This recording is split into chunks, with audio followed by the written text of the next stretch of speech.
Matrices and determinants. अब matrices पहले देखें, मैट्रिसेस होती क्या है। मैट्रिसेस एक प्लूरल है, इसका सिंगुलर होता है मैट्रिक्स। ठीक है, अब मैट्रिसेस बेसिकली या मैट्रिक्स होती क्या है। A matrix is a rectangular arrangement of numbers in rows and columns। एक रेक्टेंगुलर अरेंजमेंट होती है नंबर्स की in the form of rose and column, जो कि उस ब्रैकेट के इनसाइड लिखे जाते हैं। ठीक है, इसे हम मैट्रिसेस कहते हैं। अब ये जो फॉर्म लिखी हुई है, ये एक हमारे पास मैट्रिक्स दी हुई है, ये फॉर्म लिखी हुई है, ये हमारे पास क्या है, इसे हम मैट्रिक्स कहते हैं बेसिकली। अब मैट्रिक्स में दो चीजें होती हैं, एक रोज होती हैं, दूसरी कॉलम्स होती हैं। ये जानना और ये समझना बड़ा जरूरी है। एक हमारे पास रोज होती हैं, दूसरे क्या होते हैं, कॉलम्स। रोज जो आपके पास ये हॉरिजेंटल लाइंस हैं, ये आपके पास क्या हो जाएंगी, सारी रोज कहलाएंगी। ठीक है, और ये जो वर्टिकल लाइंस होंगी ये हमारे पास क्या कहलाएंगी, कॉलम्स कहलाएंगी। इट मीन्स अगर हम किसी भी मैट्रिसेस को टॉप टू बॉटम पढ़ रहे होंगे तो हम कहेंगे कि हम इसके कॉलम्स पढ़ रहे हैं। लेकिन अगर हम किसी मैट्रिसेस को लेफ्ट टू राइट पढ़ रहे होंगे तो हम क्या कहेंगे, ये क्या है, रो है। ठीक है, अब अगर हम इस मैट्रिसेस को उठाएं तो ये फर्स्ट रो है, ये फर्स्ट कॉलम है, और ये फर्स्ट रो है। ये फर्स्ट रो है और सेकंड कॉलम है। ये यस फर्स्ट रो है और थर्ड कॉलम है। सिमिलरली ये हमारे पास first row and first column है, ये second row and first column है, ये third row and first column है। ठीक है, तो कॉलम एंड रोज का आपने जहन में रखना है। अब इन कॉलम्स एंड रोज की बेसिस के ऊपर ही हम पूरी मैट्रिसेस समझ रहे होते हैं, और पूरी मैट्रिसेस या मैट्रिक्स जितनी भी होती हैं हमारे पास, डिटरमिनेंट्स एंड मैट्रिसेस, ये इसके ऊपर हम डील कर रहे होते हैं। अब इसके अंदर सबसे इंपॉर्टेंट चीज है ऑर्डर ऑफ मैट्रिक्स। कोई भी मैट्रिक्स जिसके पास m नंबर ऑफ रोज हो और n नंबर ऑफ कॉलम हो, उसका ऑर्डर हमारे पास m बाय n का होगा। मतलब जब भी हम ऑर्डर लिखेंगे तो उसके अंदर सबसे पहले हम रोज लिखेंगे, बाद में हम कॉलम्स लिखेंगे। मिसाल के तौर पर एक मैट्रिसेस आपके पास है, matrices A which is 2 sorry 3 4 5 6 7। इसके अंदर रोज कितनी है, सर 3 कंफ्यूज नहीं होना रोज और कॉलम्स में। 3 रोज कितनी है, मैं रोज पूछ रहा हूँ, हॉरिजॉन्टल लाइंस जो होती हैं। 2 है। कॉलम्स कितने हैं, कॉलम्स 3 3 है। ठीक है, अगर इस मैट्रिसेस को मुझे लिखना हो तो मैं लिखूंगा मैट्रिसेस ए है जिसका ऑर्डर है 2/3। ठीक है, इट मीन्स पहले मैं हमेशा रोज मेंशन करूंगा और फिर मैं कॉलम्स मेंशन करूंगा। अगर आपसे कहा जाए कि write a matrices whose order is, matrices A whose order is 3/4, तो इट मीन्स आपने 3 रोज बनानी है और 4 कॉलम्स बनाने हैं। इट मीन्स आपको यस कोई भी आप वो ले लें, नंबर्स ले लें, 1 2 3 4 5 6 7 8 9 10 11 एंड 12। ये आपके पास एक मैट्रिक्स बन गई जिसका ऑर्डर 3/2 है, 3/4 है। क्लियर हुई बात। जी सर। ठीक है, ये ऑर्डर आपने ध्यान में रखना है। अब जैसे आपके पास एग्जांपल में दिया गया है ए, इसका ऑर्डर क्या है, रो 2 है 4 कॉलम ऑर्डर को हम कैसे कहेंगे, इसका ऑर्डर 2/4 है या 4/2 होगा, 2/4 2/4 होगा। ठीक है, अब ये बात आपने जहन में रखनी है अपने। ये होती है हमारे पास मैट्रिक्स या matrices. Matrices means plural, matrix singular. अब मैट्रिसेस की टाइप्स होती हैं, या उसकी आगे हम प्रॉपर्टीज कुछ पढ़ लेते हैं। सबसे पहले हमारे पास आती है इक्वलिटी ऑफ टू मैट्रिसेस। अब दो मैट्रिसेस इक्वल कब होंगी, two matrices A and B are called equal matrices if they have the same order and their corresponding elements are equal. ठीक है, जब भी दो मैट्रिसेस जिनका ऑर्डर भी सेम हो और उनके जो करस्पॉन्डिंग एलिमेंट्स हैं, मींस इसका फर्स्ट रो फर्स्ट कॉलम में कौन सा एलिमेंट है, इधर भी फर्स्ट रो फर्स्ट कॉलम में वही एलिमेंट होना चाहिए, फिर फर्स्ट रो सेकंड कॉलम के अंदर जो एलिमेंट है वो एलिमेंट बने, मतलब ये सेम टू सेम रेप्लिकेशन हो, तो हम कहेंगे ये मैट्रिसेस क्या हैं, इक्वल हैं। ये मैट्रिसेस क्या है, इक्वल है, ए इक्वल बी हम इसको फिर कहेंगे, जनरल सी कंसेप्ट है। अब देखें, नीचे एक एग्जांपल दी हुई है, एक मैट्रिक्स है पी जिसका ऑर्डर क्या है, ऑर्डर हमारे पास है 3/2, 3 रोज और 2 कॉलम्स। और यस दूसरी मैट्रिक्स है हमारे पास जिसका ऑर्डर है 2/3। 2/3 अब इनका ऑर्डर ही सेम नहीं है, ऑर्डर भी सेम नहीं है, और नंबर्स अगर हम देख लें 1 2 3 4 5 6, 1 2 3 4 5 4 आ गया, डिफरेंट हो गए। ठीक है, तो इट मीन्स ये इक्वल नहीं है। जबकि ये वाली मैट्रिक्स जो ऊपर है ये क्या है, मैट्रिसेस आपस में इक्वल हैं, इन्हें हम कहते हैं इक्वलिटी ऑफ मैट्रिसेस। ठीक, जी अब मैट्रिसेस की कुछ टाइप होती हैं, मैट्रिक्स की कुछ टाइप्स होती हैं, इनको बड़े ध्यान से सुनना, ये बहुत काम की चीजें हैं। सबसे पहली मैट्रिक्स की टाइप होती है रो मैट्रिक्स। रो मैट्रिक्स ऐसी matrix, a matrix having one row is called a row matrix. उसके अंदर कॉलम्स जितने भी हों, अगर सिंगल रो वाली है तो हम उसे कहेंगे रो मैट्रिक्स। देखें इधर हमारे पास एक मैट्रिक्स है ए बी, अब इसके अंदर इसका ऑर्डर अगर मैं आपको कहूँ तो आप कहेंगे इसका ऑर्डर है 1/2। ठीक है, 2 कॉलम्स यस है ना, 1/2 है। सेकंड मैट्रिक्स देखें, इसके अंदर 1 4 7 है, इसका ऑर्डर है 1/3। Third Yes. मैट्रिक्स है 1/4। लेकिन इनके अंदर आप Yes. देखें तो 1 रो में आ रहा है, इट मींस रो हमेशा 1 है, कॉलम कुछ भी हो सकते हैं, 5 6 7 8 10 जितने भी होंगे। यूजुअली हम मैक्सिमम मैट्रिसेस में जो ऑर्डर हम फॉलो करते हैं वो 4/4 का होता है, बड़े से बड़ा। यूजुअली हम 2/2 में ही डील कर रहे होते हैं, ठीक है। तो इसका ऑर्डर जो है 1/n होगा, जिस भी मैट्रिक्स का ऑर्डर 1/n होगा उसे हम क्या कहेंगे, रो मैट्रिक्स है, ठीक है। Order of row matrix is 1/n। अब ये सीधा सीधा एमसीक्यू भी उठा के देंगे यहाँ से। What is the order of row matrix, तो आपने ध्यान में रखना है रो मैट्रिक्स पहले हम ऑर्डर जब भी लिख रहे होते हैं हम उसके अंदर पहले रो लिखते हैं, बाद में कॉलम्स लिखते हैं, Yes. ठीक है। तो रो पहले लिखेंगे, बाद में कॉलम्स लिखेंगे, तो हमें आइडिया हो जाएगा कि उसका ऑर्डर 1/n होना चाहिए। ऐसी मैट्रिक्स को हम रो मैट्रिक्स कहते हैं। फिर हमारे पास आ जाती है कॉलम मैट्रिक्स। अब ये बिल्कुल अपोजिट है रो मैट्रिक्स के। अ matrix having 1 column is called column matrix. इसका ऑर्डर हमारे पास कितना है, 2/1 है, एक्स और वाई Yes. का। इसका 3/1 है, इसका 4/1 है।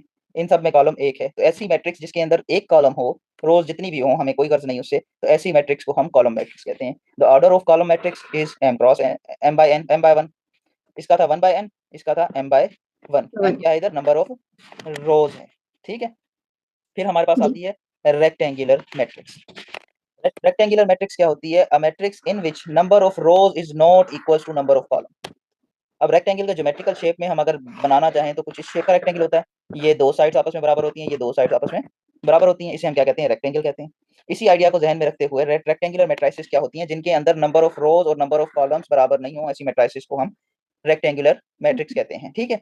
इट मींस अगर हम सिंबॉलिकली देखें तो अब m से नंबर ऑफ रोज होता है, n डिनोट करता है नंबर ऑफ कॉलम्स को, तो number of rows are not equals to number of columns, तो ऐसी मैट्रिक्स को हम क्या कहेंगे, रेक्टेंगुलर मैट्रिक्स।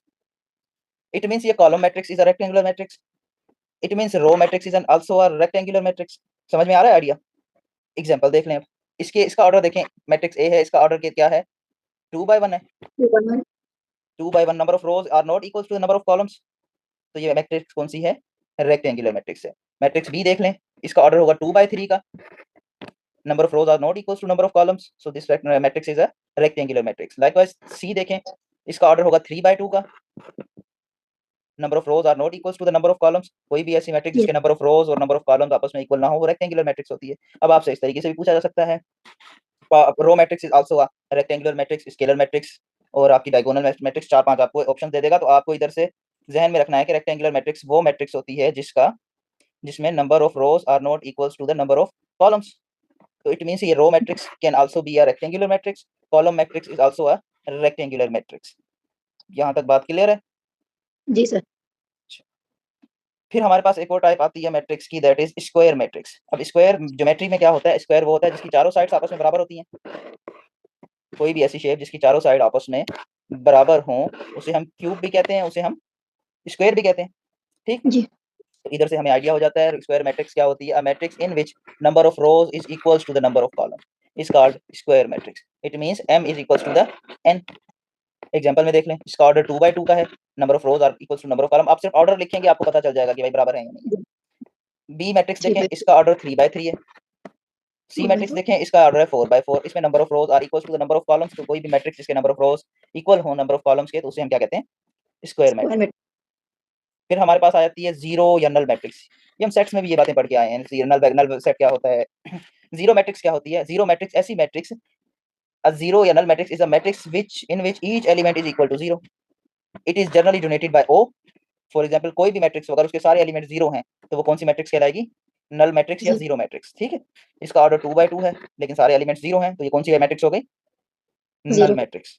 जीरो मैट्रिक्स या नल मैट्रिक्स। इसका ऑर्डर कितना है, 3/1 है, लेकिन सारी एंट्रीज इसकी जीरो हैं, तो नल मैट्रिक्स हो गई। इसका ऑर्डर 3/3 है, लेकिन क्योंकि सारी इसमें एलिमेंट्स जितने भी मौजूद हैं वो सारे जीरो हैं, तो that's why it is a null matrix या जीरो मैट्रिक्स इसे हम कहेंगे।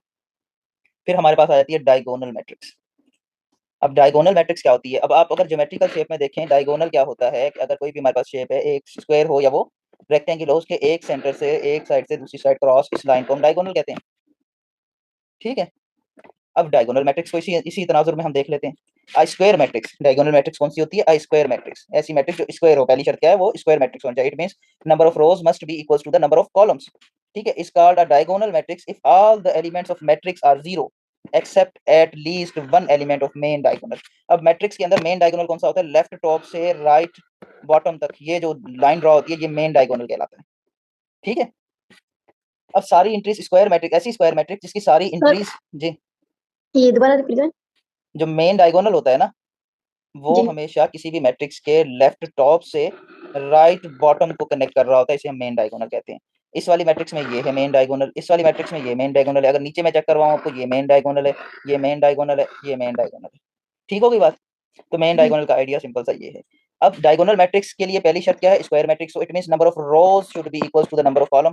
तो ऐसी स्क्वायर मैट्रिक्स जिसमें सारे एलिमेंट जीरो हों except at least one element of main diagonal. कम से कम मेन डायगोनल का एक एलिमेंट नॉन जीरो हो, बाकी सारे एलिमेंट जीरो हो। मेन डायगोनल के तीनों एलिमेंट्स भी नॉन जीरो हो सकते हैं, दो एलिमेंट्स भी नॉन जीरो हो सकते हैं, कम से कम कोई एक एलिमेंट नॉन जीरो होना चाहिए। उसके अलावा बाकी सारे एलिमेंट्स जो है उसके अगर जीरो हो तो ऐसी स्क्वायर मैट्रिक्स को हम क्या कहेंगे? डायगोनल मैट्रिक्स कहेंगे। एग्जांपल देखें आप, इसका ऑर्डर 2 बाय 2 है, लेकिन इसका मेन डायगोनल नॉन जीरो है, उसके अलावा बाकी सारे जीरो हैं, तो ये कौन सी मैट्रिक्स हो गई? ये डायगोनल मैट्रिक्स हो गई। सिमिलरली ये 3 बाय 3 ऑर्डर की एक मैट्रिक्स है, इसकी सारी एंट्रीज जीरो है except the main diagonal. Main diagonal के अलावा बाकी सारी एंट्रीज जीरो है और इसका ऑर्डर भी सेम है, number of rows is equals to the number of column. तो ऐसी मैट्रिक्स को हम क्या कहेंगे? डायगोनल मैट्रिक्स कहेंगे। इसके बाद सी देख लें, इसका ऑर्डर भी 3 बाय 3 है, लेकिन इसके अंदर नॉन जीरो वैल्यू इधर भी है, नॉन जीरो वैल्यू इधर भी है, और ये दोनों वैल्यूज मेन डायगोनल में है, बाकी सारी एंट्रीज जीरो हैं। तो ऐसी मैट्रिक्स को हम क्या कहेंगे? Diagonal matrix. ठीक। जी सर। उसके बाद फिर हम देखते हैं स्केलर मैट्रिक्स। अब ऐसी डायगोनल मैट्रिक्स, शर्त क्या है डायगोनल मैट्रिक्स की? कि all elements must be zero except at least one. इरफाना जीरो बेशक आ रहा है, इधर बात क्या हो रही है देखें, at least. If all matrix are zero except at least one element, कम से कम एक होना चाहिए। ज्यादा से ज्यादा जितने भी मैट्रिक्स, अगर मिसाल के तौर पे 4 बाय 4 का ऑर्डर एक मैट्रिक्स में ड्रॉ कर देता हूँ, 1 0 0 0 0 1 0 0, 4 मैट्रिक्स का मेन डायगोनल बनेगा नहीं वैसे सही तरीके से, चल 4 बाय 4 का बन जाएगा 0 0 0 0 1। अब ये एक मैट्रिक्स मैट्रिक्स ये क्या है? मैट्रिक्स है 4 बाय 4 ऑर्डर की। अगर इसके मैं ये दो एंट्री जीरो कर दूंगा और तो, लेकिन एट लीस्ट इसके पास एक मेन डायगोनल में नॉन जीरो एंट्री है, इसके पास दो हैं, एक इधर है और एक एंड में, तो कम अज कम एक एंट्री जीरो नॉन जीरो होनी चाहिए। ठीक। अब इस वाली आप सी की बात कर रही हैं, देखें इसके अंदर ये मेन नॉन जीरो है, ये नॉन जीरो है, सारी नॉन जीरो होना शर्त नहीं है, कम से कम एक नॉन जीरो होगी, तो वो क्या मैट्रिक्स कहलाएगी? वो डायगोनल मैट्रिक्स कहलाएगी। ठीक। अब आ जाते हैं हम स्केलर मैट्रिक्स की। स्केलर मैट्रिक्स क्या होती है? ऐसी डायगोनल मैट्रिक्स जिसमें main diagonal elements are same, जो मेन डायगोनल के एलिमेंट्स हों वो सारे सेम हों, ऐसी मैट्रिक्स को हम क्या कहते हैं? स्केलर मैट्रिक्स कहते हैं। डायगोनल मैट्रिक्स के लिए हमने क्या देखा कि नॉन जीरो होने चाहिए, बाकी सारे एंट्रीज जीरो हों, लेकिन डायगोनल मैट्रिक्स में फिर एक स्केलर मैट्रिक्स आ जाती है, ऐसी डायगोनल मैट्रिक्स जिसके मेन डायगोनल के तमाम एंट्रीज सेम हों। ये 5 5 5 है, ये के है और ये 3 3 है। तो ऐसी कोई भी मैट्रिक्स जिसके मेन डायगोनल के सारी एंट्रीज जीरो हों, सारी एंट्रीज जो हैं वो सेम हों, ऐसी मैट्रिक्स को हम स्केलर मैट्रिक्स कहेंगे। तो you mean to say all row and columns given will be multiply? नहीं नहीं नहीं नहीं, मल्टीप्लाई वाला कोई कहानी नहीं है, किसी तरह से भी मल्टीप्लाई वाली कहानी नहीं है। सिर्फ आपके सामने एक मैट्रिक्स आ रही है, उसके अंदर कुछ इंट्रीज हैं, उस इंट्रीज के हिसाब से आपने बताना है नॉन जीरो है या नहीं है। ये 3 नॉन जीरो नंबर है ना, जीरो तो नहीं है, ये 1 नॉन जीरो है ना, तो मेन डायगोनल में अगर एक भी नॉन जीरो आ गया और बाकी सारी एंट्री जीरो हो गई, तब हम उस मैट्रिक्स को क्या कहेंगे? डायगोनल मैट्रिक्स कहेंगे। फिर मेन डायगोनल की अगर सारी एंट्रीज सेम हो जाए, मेन डायगोनल की सारी एंट्रीज अगर सेम हो जाए, तो हम उसे क्या कहेंगे? स्केलर मैट्रिक्स कहेंगे। ठीक। जी सर। उसके बाद फिर आइडेंटिटी या यूनिट मैट्रिक्स। अब आइडेंटिटी मैट्रिक्स क्या कौन सी होती है, ये यूनिट मैट्रिक्स कौन सी होती है? इसकी टाइप्स बड़ी इंपॉर्टेंट है, ये टाइप्स आपको जहन में रखनी है। आइडेंटिटी मैट्रिक्स क्या होती है? अ diagonal matrix in which each element of main diagonal is one. अगर मेन डायगोनल का हर एलिमेंट वन हो, अब ये देखें, ये इसका ऑर्डर क्या है? 1 बाय 1 ऑर्डर है, एक रो एक कॉलम है। यस। ठीक है, लेकिन वो मेन डायगोनल में ही आ रहा है, तो इट मीन्स ये कौन सी होगी? हमारे पास यूनिट मैट्रिक्स होगी। ये मैट्रिक्स 2 बाय 2 ऑर्डर है, लेकिन मेन डायगोनल में 1 है, तो हम क्या कहेंगे? इसको यूनिट मैट्रिक्स कहेंगे। थर्ड पे देख लें, ये 3 बाय 3 ऑर्डर की एक मैट्रिक्स है, लेकिन इसके मेन डायगोनल में 1 आ रहा है। जब भी मेन डायगोनल की सारी एंट्रीज 1 हो जाएंगी, तो हम उसे क्या कहेंगे? वो यूनिट मैट्रिक्स है। इसका मतलब है, अगर मैं कहूँ आपको, अब इधर आइडिया समझना थोड़ा सा, ये जो मैट्रिक्स है, क्या ये स्केलर मैट्रिक्स है? स्केलर मैट्रिक्स को हमने कैसे डिफाइन किया? हमने बोला स्केलर मैट्रिक्स वो होती है जिसके मेन डायगोनल के सारी एंट्री सेम हो, जी सर। मेन डायगोनल की सारी एंट्री सेम हो, जी ऐसे ही है, इसकी सारी एंट्री जी सेम है, तो जी ये कौन सी टाइप हो गई? स्केलर मैट्रिक्स हो गई। लेकिन सारी एंट्रीज 1 है, तो हम इसे यूनिट मैट्रिक्स कहेंगे। यस। ठीक। इसी तरीके से आप इस एग्जांपल को देख लें, सारी एंट्रीज इसमें क्या है? स्केलर में डिफरेंट नहीं, स्केलर में डिफरेंट की कोई शर्त नहीं है, सॉरी, स्केलर में तो शर्त है कि डिफरेंट नहीं होने चाहिए। जो सिर्फ डायगोनल मैट्रिक्स है उसके अंदर देखें, तीनों मैट्रिक्स को थोड़ा सा ध्यान से समझें। पहले हमने पढ़ी डायगोनल मैट्रिक्स, हमने कहा ऐसी मैट्रिक्स जिसके मेन डायगोनल में कम से कम एक एंट्री नॉन जीरो हो, कम से कम एक एंट्री नॉन जीरो हो तो उसे हम डायगोनल मैट्रिक्स कहते हैं। अगर मेन डायगोनल की सारी एंट्री सेम हो तो हम उसे स्केलर मैट्रिक्स कह रहे थे। ऐसी डायगोनल मैट्रिक्स जिसकी सारी एंट्री सेम हो रही थी हम उसे स्केलर मैट्रिक्स कह रहे थे। इसी तरीके से अगर वो जो सारी एंट्री सेम है वो नंबर 1 है तो हम उसे यूनिट मैट्रिक्स कह रहे हैं। ठीक है, ये बिल्कुल कोरिलेटेड है आपस में। उसके बाद फिर हमारे पास आ रहा है कंसेप्ट ट्रांसपोज ऑफ मैट्रिक्स। अब ट्रांसपोज ऑफ मैट्रिक्स समझना थोड़ा ध्यान से। ट्रांसपोज ऑफ मैट्रिक्स का क्या मतलब है? A matrix that is obtained by interchanging the rows into columns और the columns into rows is called transpose of the matrix. It is denoted by A के ऊपर टी लिखा होता है छोटा सा। ठीक है, इसे हम कहते हैं ट्रांसपोज मैट्रिक्स। अब मिसाल के तौर पर आपके पास एक मैट्रिक्स है जो कि ऑर्डर क्या है उसका 3/2 3/2 ऑर्डर है। इसकी एंट्रीज हैं 1 4 0 5 6 7। अगर मैं इसकी रोज कॉलम में कन्वर्ट कर दूं और कॉलम रोज में कन्वर्ट कर दूं तो मैंने क्या किया, इसका ट्रांसपोज किया है। इसका क्या किया है? ट्रांसपोज ट्रांसपोज किया है। अब देखें इस एंट्री के अंदर, इधर से इसमें देखें, इस मैट्रिक्स में हमने क्या किया, जो रोज थी उनको कॉलम्स में लिख दिया यस और जो कॉलम्स थे उनको रोज में लिख दिया। तो ये जो इंटरचेंज ऑफ कॉलम्स इनटू रोज या रोज इनटू कॉलम्स होगा उसे हम क्या कहेंगे, ट्रांसपोज ऑफ मैट्रिक्स। अब मिसाल के तौर पर आपके पास एक मैट्रिक्स है जिसकी एंट्रीज हैं 1 2 3 एंड 4 या 5 एंड 6। अगर मैं कहूँ इसका आप ये मैट्रिक्स ए है, आप इसका ए ट्रांसपोज मालूम करें तो आप क्या करेंगे, आप लिख देंगे 1 3 5 2 4 6। ये इसका ट्रांसपोज हो गया, रोज कॉलम में कन्वर्ट हो गई, कॉलम रोज में कन्वर्ट हो गया। आई समझ में बात? यस अच्छा, उसके बाद अब इन मैट्रिसेस का आपस में एडिशन या सब्ट्रैक्शन कैसे होगा और उसकी कंडीशन क्या होंगी और हम कैसे करेंगे। ठीक है, addition and subtraction of matrices. अब एडिशन और सब्ट्रैक्शन ऑफ मैट्रिसेस होने के लिए, करने के लिए एक कंडीशन है।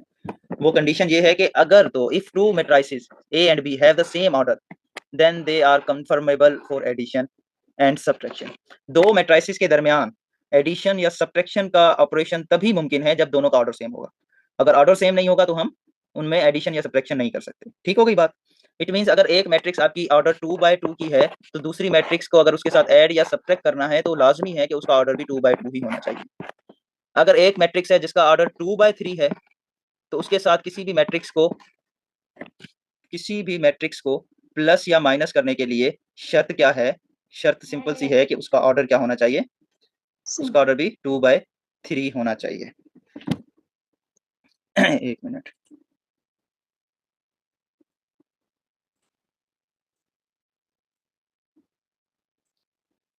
ठीक, तो एडिशन या सब्ट्रैक्शन के लिए क्या शर्त है कि उनका ऑर्डर सेम होना चाहिए। ठीक है, अब देखें फॉर एग्जांपल हमारे पास मैट्रिक्स है 2/2 ऑर्डर की एक, दूसरी मैट्रिक्स भी 2/2 ऑर्डर की एक है। इसके अंदर एलिमेंट्स हैं 1 4 4 3 2 6 5 9। अब ये हमने, क्योंकि इनका ऑर्डर सेम है, it means they are conformable for addition and subtraction. अब इनमें हम एडिशन और सब्ट्रैक्शन करेंगे कैसे? The addition and subtraction of two matrices A and B are obtained by adding और subtracting of the corresponding elements of both matrices. मतलब क्या हुआ, आसान लफ्जों में मतलब ये हुआ कि अगर फर्स्ट रो फर्स्ट कॉलम का पहला है तो फर्स्ट रो फर्स्ट कॉलम के साथ ही ऐड होगी। इसको एग्जांपल से समझने ज्यादा क्लियर समझ में आएगा। ये हमारे पास एक ए मैट्रिक्स है और ये बी मैट्रिक्स है। अगर इन दोनों को ऐड करना है हम क्या करेंगे, 2 + 1 करेंगे, इसको इसके साथ ऐड करेंगे, सेकंड वाले को ऊपर के सेकंड के साथ ऐड करेंगे, लाइकवाइज थर्ड वाले को इसके साथ ऐड करेंगे, फोर्थ वाले को इसके साथ ऐड करेंगे और उसको इस तरीके से हम लिखेंगे मैट्रिक्स फॉर्म के अंदर। देखिए 2 फर्स्ट रो फर्स्ट कॉलम, इसका फर्स्ट रो फर्स्ट कॉलम 1 था, 2 + 1 कर दिया। उसके बाद फिर first row second column, first row second column 5 + 4। फिर नीचे आ जाएं, सेकंड रो फर्स्ट कॉलम -1, इधर भी second row first column plus का 3। फिर आपके पास आ गया first second row second column 3 और फिर इधर हमारे पास सेकंड रो सेकंड कॉलम का क्या है, 7 है। फिर इनको हम सिंपल स्केलर एडिशन कर देंगे, 2 + 1 3, 5 + 4 9, -1 + 3 = 2 एंड 7 + 3 = 10। तो ये हमारे पास एडिशन का आंसर आ गया। ये हमने दो मैट्रिसेस हमने ऐड कर ली। नहीं, मल्टीप्लिकेशन पे अभी मैंने कोई बात नहीं की है, मल्टीप्लाई करने की कोई बात नहीं की है मैंने अभी तक। मैंने अभी तक सिर्फ आपको प्रॉपर्टीज बताई है। ये फर्स्ट ऑपरेशन हम कर रहे हैं, प्लस और माइनस का। मल्टीप्लिकेशन का ऑपरेशन आगे है। ठीक, अब अगर इसी मैट्रिक्स को हमने सब्ट्रैक्ट करना हो तो हम कैसे करेंगे? शर्त क्या होगी, ऑर्डर शुड बी सेम।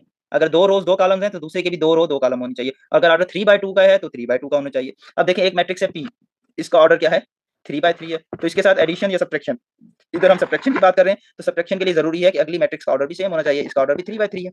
अब हमने क्या करना है, करस्पॉन्डिंग इंट्रीज उठा के सब्ट्रैक्ट करनी है। ये फर्स्ट रो फर्स्ट कॉलम में 1 था, इधर 1 आ गया। फर्स्ट रो फर्स्ट कॉलम में इधर 10 है, इधर हमने माइनस में 10 कर दिया, इसके साथ माइनस कर दिया, सब्ट्रैक्ट कर लिया। फिर आ जाए, फर्स्ट रो सेकंड कॉलम में 0 है, 0 आ गया। इधर फर्स्ट रो सेकंड कॉलम में क्या है, 4 है, तो इसके साथ 4 सब्ट्रैक्ट कर दिया। फिर आ जाए, फर्स्ट रो थर्ड कॉलम में 2 है, इधर फर्स्ट रो थर्ड कॉलम में 2 है, सब्ट्रैक्ट कर दिया। इसी तरीके से हम ये सारी एंट्रीज लिख लेंगे और उनके अंदर जो ऑपरेशन है वो ऑपरेशन कर देंगे। 10 - 1 माइनस का 9 होता है, आ गया। 0 में से 4 गए, माइनस का 4 सेम रहेगा। 2 - 2 0 0 इधर आ गया। फिर नीचे देखें, 4 - 2 2 इधर आ गया। 6 - 7 माइनस का 1 होगा। 1 - 1 0 और -2 - 1 प्लस माइनस का 3। 9 - 9 0 0 - 4 -4। अब ये जो हमारे पास आ गई, ये हमारे पास subtraction of P and Q matrices आ गया। क्लियर है? तो सबसे पहली चीज आप सब्ट्रैक्शन या एडिशन करते हुए क्या नोट करेंगे, आप ये देखेंगे कि क्या इनका ऑर्डर सेम है। अगर ऑर्डर सेम है तो फिर इनमें हो सकती है, अगर ऑर्डर सेम नहीं है तो इनके अंदर ना एडिशन ना सब्ट्रैक्शन, कोई भी पॉसिबिलिटी दोनों ऑपरेशंस की नहीं है। उसके बाद फिर हमने करस्पॉन्डिंग जो उनके एलिमेंट्स हैं उनको आपस में ऐड या सब्ट्रैक्ट कर देना है। ठीक है, एडिशन और सब्ट्रैक्शन सिंपल स्केलर एडिशन या सब्ट्रैक्शन होगा जो सादा हमारे पास होता है, प्लस माइनस। यहाँ तक बात क्लियर? अब हम आ जाते हैं मल्टीप्लीकेशन ऑफ मैट्रिसेस। अब मैट्रिसेस को आपस में मल्टीप्लाई कैसे करेंगे। अब मल्टीप्लीकेशन के लिए भी एक कंडीशन है, वो क्या कंडीशन है, दो matrices, to matrices A and B are said to be conformable for multiplication if the number of columns of first matrix is equals to the number of rows of the second matrix। अगर first के column और second की रोज बराबर हैं तो उनमें हम multiplication कर सकते हैं, अदरवाइज हम मल्टीप्लिकेशन का ऑपरेशन नहीं कर सकते। एडिशन के लिए क्या कंडीशन थी, एडिशन या सब्ट्रैक्शन के लिए कंडीशन थी कि भाई उनका ऑर्डर सेम होना चाहिए। इसके अंदर कंडीशन क्या है, मल्टीप्लिकेशन के लिए, मल्टीप्लिकेशन के लिए कंडीशन ये है कि भाई उनका ऑर्डर जो है वो इस तरह से होना चाहिए कि फर्स्ट मैट्रिक्स के कॉलम्स और सेकंड मैट्रिक्स की रोज आपस में बराबर होनी चाहिए। मिसाल के तौर पर अगर हम पहले रोज इनटू कॉलम्स करते हैं ना, ऑर्डर जब लिखते हैं रोज बाय कॉलम्स लिखते हैं, ठीक है। फर्स्ट के कॉलम्स, Yes. मिसाल के तौर पर अगर ये मैट्रिक्स है एक और दूसरी मैट्रिक्स हमारे पास है 3/2 की, तो मुझे ये बताएं इनमें से इनकी मल्टीप्लिकेशन पॉसिबल है या नहीं है। हमने क्या कंडीशन है मल्टीप्लिकेशन Yes. की कि फर्स्ट के कॉलम ये सॉरी फर्स्ट के कॉलम ये है 3 और सेकंड की रो 3, ये दोनों बराबर हैं, इक्वल है, Yes. तो इनके अंदर मल्टीप्लिकेशन का ऑपरेशन हो सकता है, अदरवाइज नहीं हो सकता। इट मींस अगर मैं आपको कहूं कि 4/2 एंड 4/3, क्या इनमें मल्टीप्लिकेशन हो सकती है। फर्स्ट की आपने देख लिया कॉलम्स, सेकंड की रोज, क्या ये दोनों बराबर हैं? जी No. नहीं है बराबर, इट मींस इनके दरमियान मल्टीप्लिकेशन का ऑपरेशन नहीं हो सकता। नहीं नहीं हो सकता है। इरफाना नहीं हो सकता है। इरफाना जैसे हमने पढ़ा कि एडिशन या सब्ट्रैक्शन के लिए कंडीशन है कि number of rose and columns should be the same, उनका ऑर्डर सेम होना चाहिए। मल्टीप्लिकेशन के लिए कंडीशन थोड़ी सी डिफरेंट है। मल्टीप्लिकेशन के लिए कंडीशन क्या है कि फर्स्ट का कॉलम और सेकंड के नंबर ऑफ रोज बराबर होने चाहिए। अगर फर्स्ट वाली मैट्रिक्स के अंदर 3 कॉलम्स हैं तो सेकंड में 3 रोज होनी चाहिए। कॉलम्स बेशक 1 हो, 2 हो या 3 हो, इससे हमारा वास्ता नहीं है। फर्स्ट के कॉलम देखें, इधर स्टेटमेंट जरा थोड़ा सा ध्यान से देखें। If the number of columns of the first matrix is equals to the number of rows of the second matrix, तभी इनके दरमियान मल्टीप्लिकेशन हो सकती है। ठीक, अब एग्जांपल देखें जरा। एग्जांपल में हमारे पास दो मैट्रिक्स दी गई हैं, दो मैट्रिसेस दी गई हैं। एक मैट्रिक्स है ऑर्डर 2/2 की, एक मिनट सिर्फ,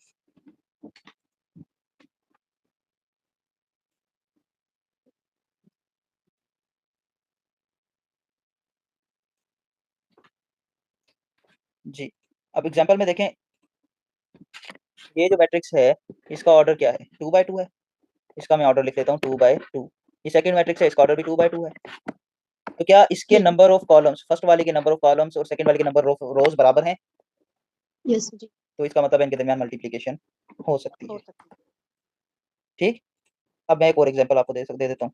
एक मैट्रिक्स है हमारे पास जिसके एलिमेंट्स हैं 1 2 3 4 5 6, ठीक है। दूसरी मैट्रिक्स है जिसके एलिमेंट्स हैं हमारे पास 1 2 3 4 5 6। अब मुझे बताएं कि ये जो मैट्रिक्स हैं ये आपस में मल्टीप्लाई हो सकती हैं या नहीं हो सकती। हम क्या देखेंगे, हो फर्स्ट के सकती कॉलम है। कितने हैं, फर्स्ट के कॉलम में है 2, सेकंड की रोज हैं 2, इसके नंबर ऑफ कॉलम्स सेकंड वाले की नंबर ऑफ रोज के बराबर हैं, तो डज नॉट मैटर ऑर्डर क्या है। अगर ये ऑर्डर सेटिस्फाई होता है तो हम इन दोनों को मल्टीप्लाई कर सकते हैं। क्लियर? Yes. चलो ठीक है। अब करेंगे कैसे multiplication. If two matrices are conformable for multiplication, अगर ये वाली प्रॉपर्टी, ये वाली कंडीशन सेटिस्फाई हो जाती है, देन क्या करना है, the element of A I J of the product A B is obtained by multiplying the first ith row of A by the jth column of B. अब आप बोलेंगे पता नहीं कौन सी रॉकेट साइंस हमें बता दी। अब आपने इसमें करना क्या है, मैं आपको आसान लफ्ज़ों में बता देता हूँ। आपने करना कुछ इस तरीके से है, से सपोज हमारे पास एक मैट्रिक्स है, एक मैट्रिक्स है हमारे पास ए, जिसका ऑर्डर है 2 by 2 का। दूसरी मैट्रिक्स है हमारे पास बी, इसका भी ऑर्डर 2 by 2 का है। तो ये तो कंफर्मेबल है क्योंकि इसके number of columns, sorry, number of columns इसकी नंबर ऑफ रोज के बराबर हैं, तो इट मीन्स ये कंफर्मेबल है। अब आपने कंप्यूट करना है कैसे ए बी को, ए बी इनके बीच में कोई सैंपल नहीं है, इट मीन्स ये आपस में क्या है, मल्टीप्लीकेशन में। आपने इसको सोल्व कैसे करना है, आपने क्या करना है, फर्स्ट का पहला एलिमेंट उठाना है, इसको सेकंड के पहले एलिमेंट के साथ मल्टीप्लाई करना है, फिर फर्स्ट का दूसरा एलिमेंट उठाना है, इसको पहले कॉलम में दूसरी रो में मल्टीप्लाई कर देना है। फिर आपने क्या करना है, फर्स्ट अगेन उठाना है, सेकंड कॉलम में चले जाना है, दोनों से मल्टीप्लाई होगा। फिर आपने इसका सेकंड रो उठानी है, इसके साथ वही ऑपरेशन करना है, पहले इसको फर्स्ट कॉलम के फर्स्ट के साथ, फिर फर्स्ट कॉलम के सेकंड के साथ, फिर अगेन इसको सेकंड कॉलम के फर्स्ट के साथ और सेकंड कॉलम के सेकंड के साथ मल्टीप्लाई करके लिख देना है। बीच में इन दोनों की मल्टीप्लिकेशन के प्लस की साइन आएगी। नहीं आई बात समझ में? नो। आपने क्या करना है, फर्स्ट के रो और सेकंड की कॉलम्स बराबर हैं, पहले ये आइडिया आपने देख लिया, इट मींस ये कंफर्मेबल है। अब आपने क्या करना है, फर्स्ट रो फर्स्ट कॉलम का पहला एलिमेंट उठाना है 1, इसके साथ सेकंड वाली मैट्रिक्स के फर्स्ट रो फर्स्ट कॉलम का मल्टीप्लाई कर देना है, मल्टीप्लाइड बाय 0 हो गया, ठीक। फिर यस। इसी 1 को सेकंड रो में लेके आना है, बीच में इसके सिंबल आ जानी है प्लस की, ठीक, प्लस की हमेशा ही प्लस की आएगी सिंबल। फिर 1 को उठा के आपने क्या किया, 6 से multiply, sorry second column, sorry second column वाला 2 उठाना है, फिर इसको आपने ठीक है, सेकंड कॉलम को सेकंड रो वाले से मल्टीप्लाई करना है, 2 मल्टीप्लाइड बाय 6 हो गया, ठीक। एक आपका पोर्शन क्लियर हुआ। फिर आ जाएंगे सेकंड पोर्शन की तरफ। अब ये वाली रो जो है, ये वाला कॉलम क्लियर हो गया, जी। इस रो के साथ ये वाला कॉलम क्लियर हो गया ना, ये रो और जी ये कॉलम आपस में क्लियर हो गए। अब आपने क्या करना है, सर, 3 को 1 से, 4 को 7 से। नहीं नहीं नहीं नहीं, अब आपने सर ये थोड़ा हमको। अब आपने ये करना है कि आपने फिर यही कॉलम उठाना है, फिर यही रो उठानी है, ये वाली रो। अब इसको सेकंड कॉलम से करना है, पहले ये रो उठाई थी फर्स्ट कॉलम से किया था, अब यही रो उठाएंगे जी। सेकंड कॉलम से करेंगे। 1 मल्टीप्लाइड बाय 1, 1 मल्टीप्लाइड बाय -1, फिर प्लस की साइन जी। आ जाएगी, फिर 2 मल्टीप्लाइड बाय 7, 2 मल्टीप्लाइड बाय 7 हो गया, ठीक है। अब ये वाला रो, ये जो रो है फर्स्ट रो, ये दोनों कॉलम से मल्टीप्लाई हो गई है, आई बात समझ में? जी। अब 3 4 को भी दोबारा ऐसे ही करना है। बिल्कुल। अब आपने क्या करना है, 3 उठाना है, ये वाली रो उठानी है, इसको फर्स्ट कॉलम के साथ मल्टीप्लाई करना है। हम उठा लेते हैं ये वाली रो, 3 मल्टीप्लाइड बाय 0, हमने लिख दिया यस। 3 मल्टीप्लाइड बाय 0, फिर प्लस की साइन आ गई। अब 4 multiplied by 6, 4 yes. Multiplied by 6, इसका मतलब है ये वाली रो और फर्स्ट कॉलम भी क्लियर हो गया। अब ये वाली रो और second column, 3 multiplied bye -1, yes. Plus की साइन आ गई, फिर 4 मल्टीप्लाइड बाय 7। अब इनको सिंपल स्केलर मल्टीप्लिकेशन करनी है। 1 multiplied by 0 is equal to 0, 2 multiplied by 0। 6 क्या हो गया, 12 हो गया। देखें 0 प्लस 12 हो गया। सेकंड में आ जाए इस वाली कंडीशन में, 1 मल्टीप्लाइड बाय -1, 2 मल्टीप्लाइड बाय 7, 14, 14 और ये क्या हो गया, -1 और 14 हो गया। फिर नीचे वाली कंडीशन में आ जाए, 0 मल्टीप्लाइड बाय 3, 0, हमारे पास 0 आ गया, फिर प्लस की साइन आ गई, फिर 6 मल्टीप्लाइड बाय 4 कितना हो गया, 24, इधर हमारे पास 24 आ गया। फिर इस सेकंड वाले पोर्शन पे चले जाएं, 3 मल्टीप्लाइड बाय -1, -3 और 4 मल्टीप्लाइड बाय 7, 28। अब इनको हमने सिंपल ऐड या सब्ट्रैक्ट कर देना है। ये 0 प्लस 12, 12 ही रह गया, माइनस प्लस माइनस, 14 में से एक गया, 13 प्लस का बचेगा क्योंकि 14 पॉजिटिव बड़े के साथ प्लस की साइन थी। फिर नीचे आ जाएंगे, 0 में 24 में 0 प्लस करेंगे, 24 ही रहेगा, माइनस प्लस माइनस, 28 में से 3 गए, 25 हमारे पास बचा। तो हमारे पास ए मल्टीप्लाइड बाय बी की मैट्रिक्स बची 12, 13, 24, 25। हाँ, इसमें दिमाग घूमेगा ही, ठीक। उसके बाद फिर हम जो है आगे चलते हैं। ये मैट्रिक्स, ये सिंपल मल्टीप्लिकेशन, इसका मेन आइडिया आपने ज़हन में रखना है। अब ये एक एग्जांपल है हमारे पास।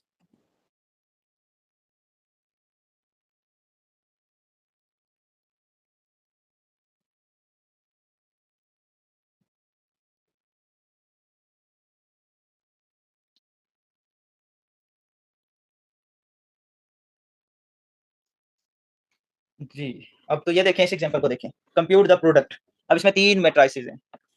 अब तीनों कंफर्मेबल हैं या नहीं है, तो हम उसको कंफर्मेबल या है या नहीं है वो करने के लिए हम क्या करेंगे, हर फर्स्ट की कॉलम सेकंड की रो के बराबर होना चाहिए। तो इस कंडीशन के अंदर ये तीनों मैट्रिसेस 2/2 की हैं। जब ये मैट्रिसेस आपकी 2/2 की हैं तो इट मींस कि ये कंफर्मेबल हैं फॉर द मल्टीप्लिकेशन।